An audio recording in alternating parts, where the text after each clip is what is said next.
My name is Mark Rennie, and I am an attorney and involved in the arts. We just bought a nunnery in New Mexico, which is now the largest art gallery in Truth or Consequences, New Mexico. And I also represent a lot of venues, nightclubs, restaurants in San Francisco.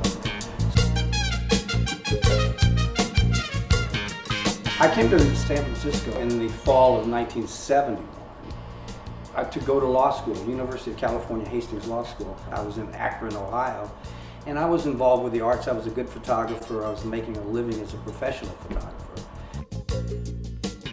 I did not want to go to law school. My dad was constantly trying to get me to go to law school. My mom had always told me when I was growing up, she went to Stanford, and she told me when I was young, whatever you do, escape.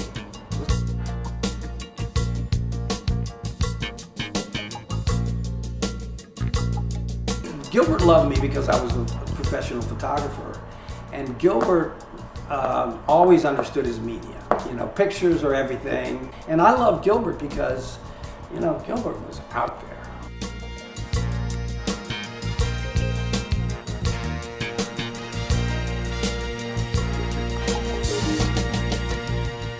I was always shooting photographs of Gilbert, and he loved it. The people that were coming into San Francisco were radicals, they were really good artists, there were people who went to the Art Institute.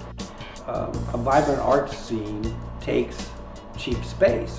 I'd watched how artists had sort of come in and colonized Soho, and the same forces in San Francisco were taking place that had happened in New York a couple years before. South of Market was a warehouse district just south of City Hall, so all the warehousing had moved out into Fremont, California. Huge patches of this area were 5 cents a foot a month to lease. So artists were moving in, and you could grab a beautiful 2,000 square foot loft for maybe $500. I had started a company with a partner of mine. We had 15 buildings under master lease for 10 years. And the building we're sitting in now, interestingly enough, was one of those master leases. I think I got this building in '74, and at that point it was a 22-room derelict SRO hotel. I had met Gilbert, and somehow he colonized the space we're in. We had a whole clown troupe, and Gilbert was he was basically doing clown costumes. And you know, we had this whole building, and we called it the Clown Hotel. I think Gilbert at the time, when he first got here, was designing dresses. He was actually a very good dress designer and costume designer. He would have his sewing machine set up over there, and you know, this was Gilbert's loft. A lot of young men were moving from all over the country and moving into the Castro.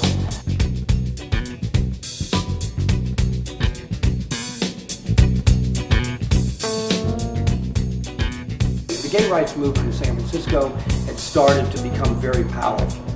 Harvey Milk had been elected as supervisor. We'll fight to give those people who had once walked away hope, so that those people will walk back in. The whole time I knew that Gilbert, he was always like pushing the envelope, being an activist, being a gay rights activist, being a peace activist. He was an activist. His politics were very edgy, but you know, very true.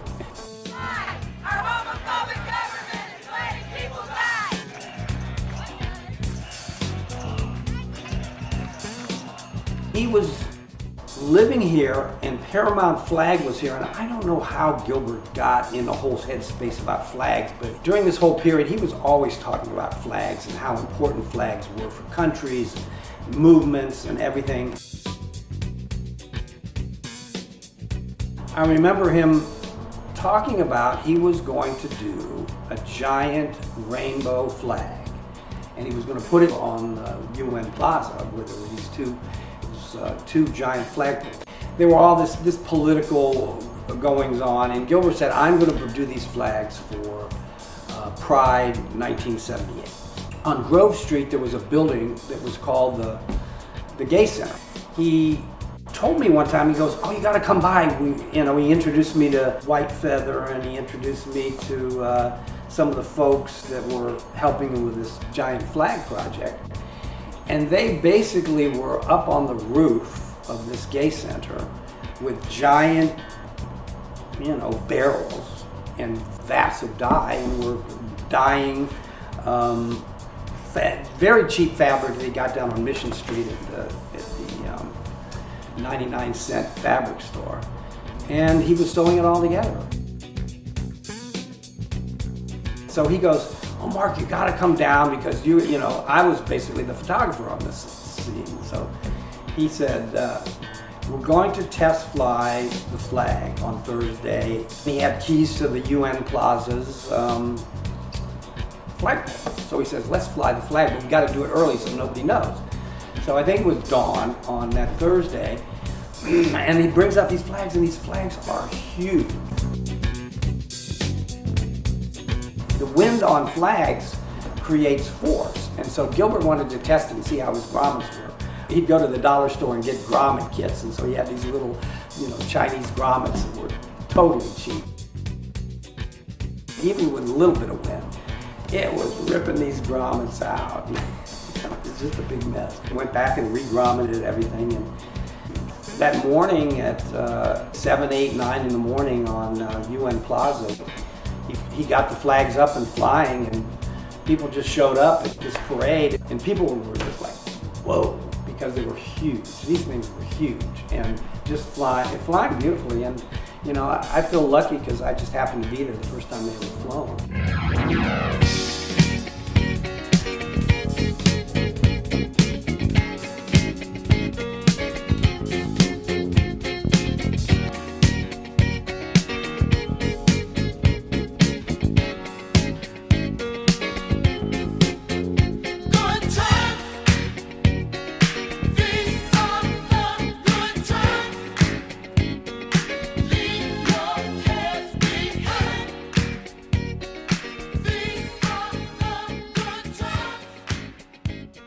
78, it was the 2 rainbow flags, and it was a bunch of tie-dyed hippie kind of batik flags. So all these beautiful flags got stored at the Gay Center, and then winter came. It was a nasty winter, that winter of 78 going into 79. Roof was leaked and trashed those flags. So basically, by the time anybody figured it out, the mildew had taken them all out. Gilbert's flags were gone. He was angling with the parade committee to give him some money to redo the flags. But you had this political clash, and the parade committee, all the political institutions in the gay world were controlled by that Republican sort of old school people. They were the people that had owned the bookstores, and they'd owned the bathhouses, but they were pretty conservative. And then there were the Gilbert Bakers of the world, right? So Gilbert was trying to talk him into giving me some money to do this, and then he had realized they're not going to give me any money to redo these flags. So he started stacking the parade committee with his friends because he wanted the money. And basically they voted Gilbert, I don't know, $4,000 or $5,000 to redo the flags, right? So he had the check. And in the meantime, the people who had lost that vote, the Republicans who didn't want the flags, hired an attorney, got an injunction, and froze the money. So Gilbert had gotten a check, taken it to Paramount Flag. They had bought huge swaths of fabric, and they were also going to do banners, that first year of banners down Market Street. But anyway, he gets a call from the president of Paramount, who's freaked out because the $7,000 check that he had put in the bank 2 days before had been bounced. And so Paramount was about ready to go bankrupt because they didn't have the money, and the fabric had been cut. I was Gilbert's photographer, but he didn't know any lawyers. The only other lawyer he knew was the one who had been hired by the parade committee to get the money back or freeze the money that Gilbert had taken. So I had to step forward, and it was a temporary restraining order. It was going into an injunction hearing. If this group of the parade committee would have won that injunction hearing, the rainbow flag never would have been, right? Boom, gone. People like Gilbert were just in your face, out, proud about it. But that was extremely rare back then. And so we go into court that morning, and I said, Gilbert, you're an artist. Think Andy Warhol. I want you in blue jeans. I want you in a white t-shirt. I want you to sit in the front row, look sad, and you're an artist. Got it? And he goes, yeah. And so we go in there, and it was a real legal battle going on. So here's a judge with a bunch of gay people that he probably had never met a gay person that he knew about. So he's got this battle going on. So he listens politely, and he goes, finally he just says, you know, I think beautifying Market Street would be a good idea. Bam. You know, temporary restraining order dissolved, injunction denied. The flags got done, the new ones went up, and I'm thinking, I wonder if the children of that judge have any idea what he did in terms of the whole, you know, how many billion rainbow flags have been created. That judge that day, just, you know, because it would have been done. Gilbert was a force of nature, you know, this huge personality and in your face and very bright. But people don't get about Gilbert. Gilbert was really smart.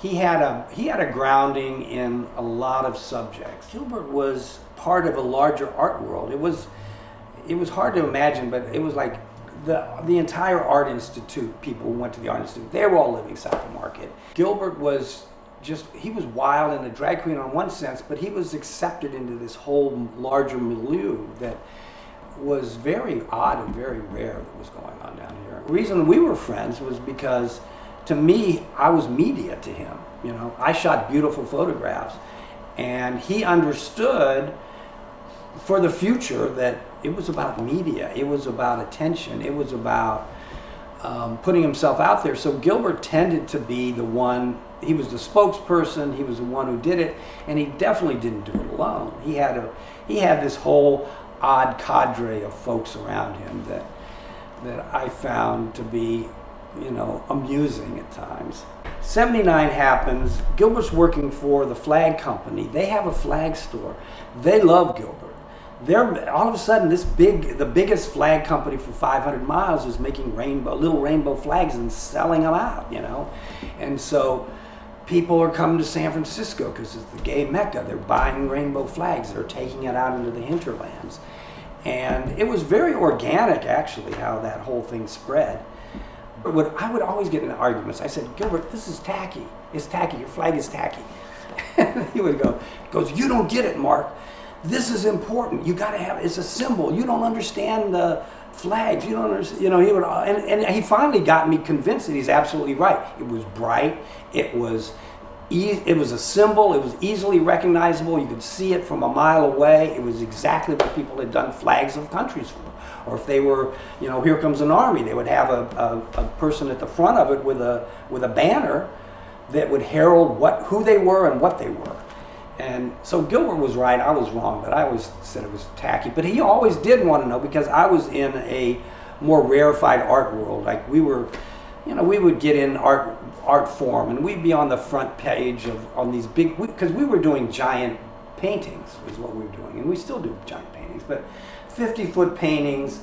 Ed Ruscha was then the hottest painter in LA, and probably still is the hottest painter in LA. We'd do a 50-foot Ed Ruscha, we'd do 5 or 6 giant paintings, and we'd put them up on bulletin-sized billboards, 48 by 14 feet. And we were getting lots of attention because this was pretty out there, you know. It's like really good artists, but, you know, screw you galleries, screw you museums.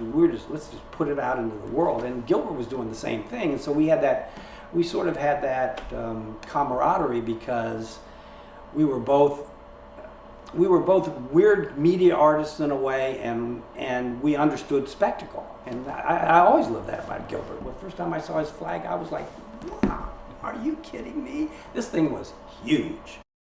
I thought he'd moved to New York in the mid-'80s, but it turns out he moved in the early 90s. But Gilbert had been gone for 25 years. And, you know, I would see stuff, and he'd be on the cover of Time magazine or Newsweek or something, and here's a mile-long flag, and I go, yes. You know, you go, Gilbert.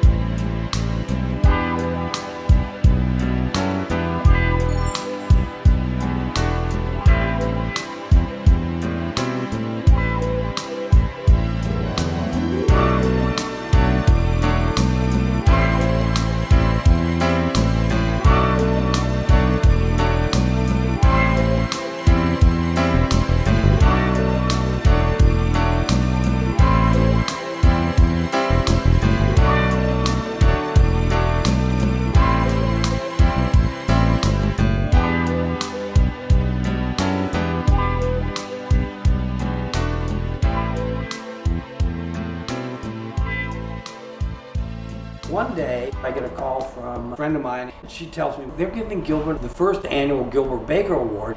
So he comes to town, and I called him up and said, Gilbert, this is so Gilbert. You know, I really want to hang out with you. I'm here, you got this award.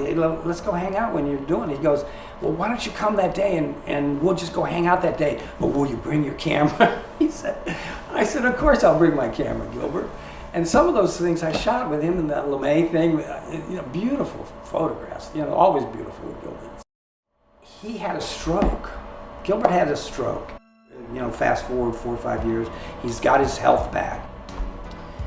He said, Mark, I am going to do a big 50th anniversary of Stonewall at the airport. I want to do this big, huge art show, and I want you to be involved in it. And we're supposed to meet the next day. I said, hey, Gilbert, well, why don't we meet at my restaurant, Flytrap?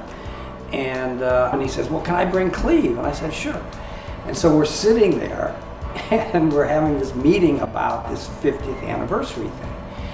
And I remember Gilbert would go to the restroom, and Cleve, as soon as he walks away from the table, he looks at me, Mark, please, you have to help me. He's got to get out of New York. New York's going to kill him. You know, he just gave me this whole litany of horror on how we had to talk Gilbert into moving back to San Francisco. We have dinner. I'm dropping Gilbert off over on Isis Street at Tom Taylor's. And he's got a 7 a.m. flight or something like that. And that's the last time I see him. And about 2 weeks later, I get a call from Jocelyn Kane, who's at City Hall. She runs the Entertainment Commission, and said, Gilbert's passed away. And I go, what? And I'm like freaked out, because it's like I've seen him and he's healthy and he's moving back to town. And it's like, and then gone. What a guy, man. He was, you don't have many friends in your life who are like that. It's just like amazing, smart. I'm wishing on a star to follow where you are. I'm wishing on a dream to follow.